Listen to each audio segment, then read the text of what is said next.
Hello everyone, आज हम करने वाले हैं जो 9 को आज की डेट में हुआ है वीडियो का एग्ज़ाम। ठीक है, हम पेपर बोल सकते हैं मॉडरेट टू टफ़ है। ठीक है, क्योंकि वैसे टफ़ नहीं था, पेपर पढ़ा हुआ सबका आया हुआ था, लेकिन क्या था कि टाइम टेकिंग था। ठीक है, उस हिसाब से हम बोल सकते हैं कि मॉडरेट टू टफ़ है। ठीक है, अब यूके ट्रिपल एससी ने बता दिया है कि पेपर इतना भी इजी नहीं है। वन डे एग्ज़ाम बच्चों को लगता था कि हाँ टाइम मैनेजमेंट का कोई इश्यू नहीं होता, तो अब आपको टाइम मैनेजमेंट के साथ चलना होगा। ठीक है, तो नेक्स्ट पेपर में बिल्कुल ध्यान रखना है कि टाइम मैनेजमेंट भी करना है पेपर के साथ साथ। ठीक है, तो फर्स्ट हमारा हिंदी का सेट था। सेट पेपर जो आज हम सॉल्व कर रहे हैं सेट ए है। ठीक है, इसके साथ चलेंगे। तो फर्स्ट क्वेश्चन था हमारा, सिंह पल्योड़ा मुहावरे का अर्थ क्या है? इसका अर्थ है लड़ाई के लिए हमेशा तैयार रहना। ठीक है, तो सेकंड क्वेश्चन है हमारा, निम्न में से श्रृंग शब्द की सही वर्तनी का विश्लेषण है। श्रृंग शब्द का सही विश्लेषण होगा सौ, री, फिर फिर ग और ग प्लस ओ। तो ऑप्शन बी हमारा बिल्कुल राइट हो जाएगा। ठीक है, नेक्स्ट क्वेश्चन है हमारा, सूची ए को सूची बी से मिलाना है। तो इसका बिल्कुल करेक्ट आंसर, अगर काली कुमाऊँ का आपको कुमाई भी याद था तो ऑप्शन ए इसके अकॉर्डिंग आप लगा सकते थे। ऑप्शन ए इसका बिल्कुल राइट है। ठीक है, नेक्स्ट है, निम्न में से विलोम शब्द छांटिए। विलोम शब्द बाकी नहीं है, ये दोनों है, अभिज्ञ और अनभिज्ञ।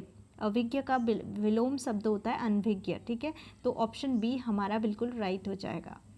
नेक्स्ट है, इस प्रश्न में दिए गए कथन और कारण।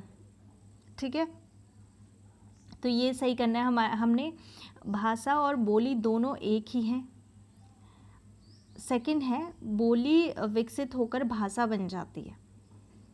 ठीक है, तो ये भाषा और बोली एक ही नहीं है। ऑप्शन बी जो है हमारा बिल्कुल सही हो जाएगा, बोली विकसित होकर भाषा बन जाती है। तो ऑप्शन सी हमारा सही हो जाएगा, ऑप्शन ए गलत, ऑप्शन बी सही हो जाएगा। क्वेश्चन 6 है, निम्न में से शुद्ध वाक्य का चयन कीजिए। तो शुद्ध वाक्य यहाँ पे क्या हो जाएगा, मैंने घर जाना था, ये नहीं होगा। बच्चे को पौष्टिक आहार, आहार की जगह आहार होना चाहिए था यहाँ पे, ये भी नहीं होगा। अपने वचन पर स्थायी रहो, यहाँ पे ये होना चाहिए इसका सही आंसर कि अपने वचन पर स्थायी रहो। ठीक है, तो ऑप्शन सी हमारा बिल्कुल राइट हो जाएगा। नेक्स्ट है, निम्न में से वर्तस्य व्यंजन है। वर्तस्य व्यंजन हमारा न है। ठीक है, तो ऑप्शन डी हमारा बिल्कुल राइट हो जाएगा यहाँ पे। नेक्स्ट क्वेश्चन है, दिए गए शब्दों में से कौन से शब्द में उपसर्ग नहीं है? तो उपसर्ग यहाँ आदरणीय में उपसर्ग नहीं है। ठीक है, तो ऑप्शन सी हमारा बिल्कुल राइट हो जाएगा। नेक्स्ट हमारा क्वेश्चन है, सूची वाला है फिर से। ठीक है, यहाँ पे हमारा ऑप्शन एज इट इज़, मतलब right answer as it is दिए थे। मारछा, उत्तरकाशी, जाड़, चमोली, सलाणी, टिहरी, राठी, पौड़ी। तो इनके ऑप्शन बिल्कुल सामने ही दिए हुए थे। ठीक है, जिसने पढ़ा होगा बिल्कुल, जिन्हें याद होगा उसने मतलब ज़्यादा टाइम नहीं लिया होगा इस क्वेश्चन में। तो ऑप्शन सी हमारा बिल्कुल राइट हो जाएगा। नेक्स्ट क्वेश्चन है, खाणहू न गेठी कमर लागी पेटी। कहावत का क्या अर्थ है? जो गढ़वाली होंगे उनको तो घर में सुनने को मिलता होगा ये रोज़ ही। तो झूठी शान दिखाना, मतलब घर में खाने के लिए कुछ नहीं है और बातें बड़ी बड़ी करते हो, इस टाइप का। ठीक है, नेक्स्ट क्वेश्चन है, भारत में पहला द्विभाषी कंप्यूटर जो अंग्रेजी और हिंदी दो भाषाओं में काम कर सकता है, उसका नाम क्या है? तो इसका आंसर है सिद्धार्थ। ठीक है, नेक्स्ट क्वेश्चन है, सूची मिलानी है इसमें भी। तो यहाँ पे हमारा अगर आपको एक दो भी पता है तो आपका सीधा आंसर निकल जाएगा। गंगा को हम क्या बोलते हैं? गंगा का नाम जानवी भी है, हमें पता है। तो इस हिसाब से हम निकालेंगे आंसर।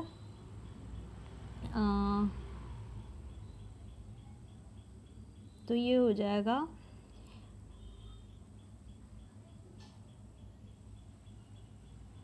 और दुर्गा अपर्णा, दुर्गा का अपर्णा नाम है, गंगा का जाह्नवी है, तो इसके अकॉर्डिंग और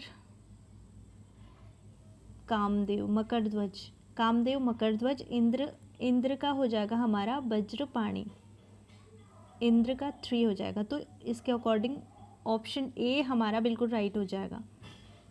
ठीक है, नेक्स्ट है शेखर जोशी की कहानी पर चिल्ड्रंस फिल्म सोसाइटी द्वारा फिल्म का निर्माण हुआ है, तो उसका हुआ है यहाँ पे दाजू। ठीक है, नेक्स्ट है तात्तै खूं जवे मरू, इस कुमाऊनी लोकोक्ति का क्या तात्पर्य है? तो इसका अर्थ है प्रत्येक कार्य में उतावली करना, मतलब किसी को जल्दबाजी रहती है, कोई भी चीज़ पूरे सुने बिना क्वेश्चन का आंसर लगा दिया, आंसर टिक कर दिया, मतलब पूरा क्वेश्चन पढ़ा नहीं और आंसर। कुछ लोगों ने इसमें भी किया होगा कि जल्दी जल्दी लास्ट ऑप्शन देखा ही नहीं होगा और थर्ड पे टिक कर लिया होगा, जल्दी जल्दी खाना। तो इसका यही अर्थ है कि प्रत्येक कार्य में उतावली करना, मतलब जल्दबाजी रहती है चीज़ों को। कभी कभी ऐसा होता है क्वेश्चन, हम पेपर देने बैठे हैं, पेपर देने में भी क्या होता है, हमें क्वेश्चन कोई बहुत इजी सा आ जाता है तो हम बाकी के ऑप्शन नहीं पढ़ते हैं, ऊपर लिखा हुआ होता है कि कौन सा गलत है, हम पहला आंसर ऑप्शन देखते हैं और टिक लगा देते हैं। वही मतलब है उसका कि हर काम में जल्दबाजी करना। नेक्स्ट है क्वेश्चन नंबर 15 है हमारा, ये सही मिलान करने हैं इनको भी। यहाँ पे हमारा ऑप्शन सी बिल्कुल राइट है। ठीक है, ऑप्शन सी,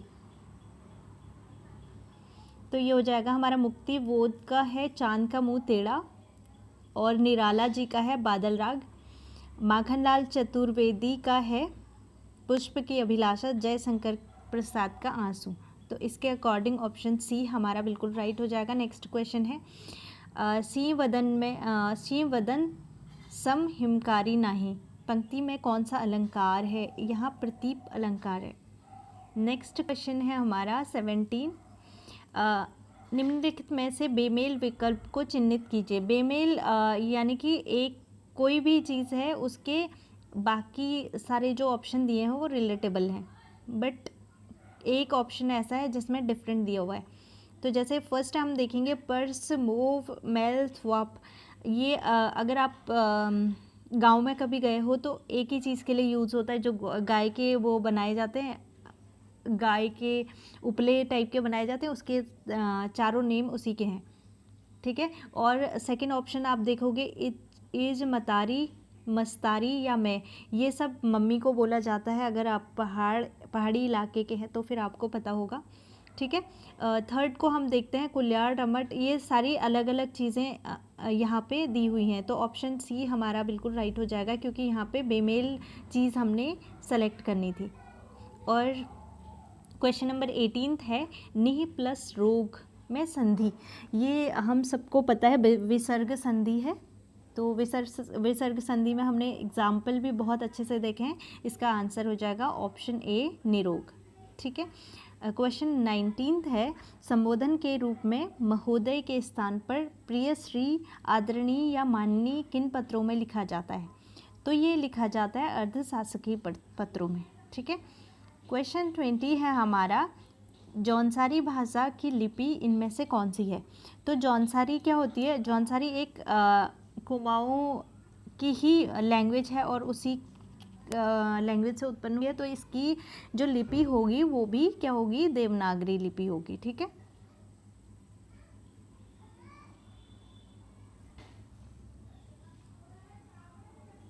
नेक्स्ट अब आ गया नॉर्मल जीएस का। ये क्वेश्चन बिल्कुल समझ नहीं आया, ये हमें भी समझ में नहीं आया, तो ये थोड़ा देखना पड़ेगा। आप बताइएगा आपको अगर इसका आंसर पता हो तो। नेक्स्ट क्वेश्चन है रीजनिंग आया सबसे पहले। ठीक है, what number occurs at bottom face in the following 3 distinct positions of the same die. Same die के अपोजिट में कौन कौन से नंबर्स आएंगे? तो ये हैं 4, 4 एंड 4। ठीक है, जो हमने डाई को सॉल्व करना सिखाया ये बहुत इजी वाला था, तो इसमें 4, 4 और 4 आएगा ऑप्शन। ठीक है, नेक्स्ट क्वेश्चन हम देखते हैं।